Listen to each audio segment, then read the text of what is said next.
You've spoken about the seniors taking responsibility for modeling servant leadership in the youth group, and it's almost an upside-down, topsy-turvy way of doing leadership. Mhm. Where does the youth minister or youth worker fit into that model? What can they do in this setting? You know, I think this comes a little slowly to most of us in youth work. We know we have responsibility for the well-being of the kids on the trip that can't be distributed or Yeah. delegated.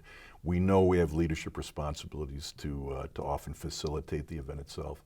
But the fact of the matter is there wasn't any prepackaged leadership on a pilgrimage. Part of the anti-structure was the utter breakdown of roles and power. Yeah. And an awful lot of the structure that adolescents are going to think of as the steady stasis of their lives before the pilgrimage is adults rule. Mm-hmm. The gym coach tells them what to do, the soccer coach tells them what to do, the choreography coach tells them what to do, the English teacher tells them what to do. They shuttle from classes where adults are setting the agenda, telling them what to do and presenting it while they listen. That structure, if you're going to really nurture liminal space on the pilgrimage, that structure has to go too. Now, when I say the power structure of the adult leadership has to go, well, it can't really entirely go with respect to watching the budget, making sure behavioral bounds are the safety of the group, et cetera. But even there is a way to lift up student leadership. And so what I want to commend to the youth worker in the way they lead the trip, and then also, since we're talking about pre-departure behavior, what the youth worker should, I think, be leaning into is something that I clumsily put up something like this.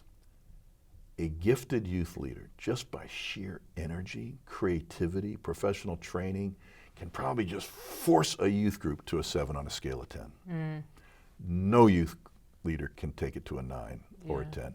Only the kids can take it to a 9 or a 10. Only a sense that they own the group, they have a say, they have agency. It's their group that they're invested in owning and leading, often through senior leadership.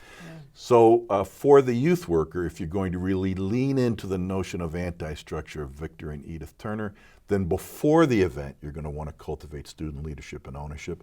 Before the event, you're going to want to involve the youth in the planning of the trip.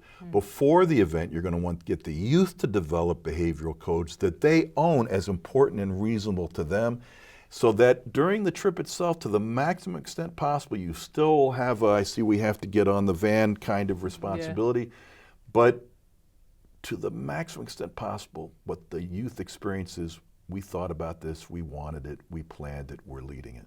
Now you're moving more deeply into that potentiating liminal space. Sure, giving them the ownership of the program as much as possible so that they can experience more deeply what God would have in mind for them, and allowing the Spirit to work through them to name and claim that. Exactly right.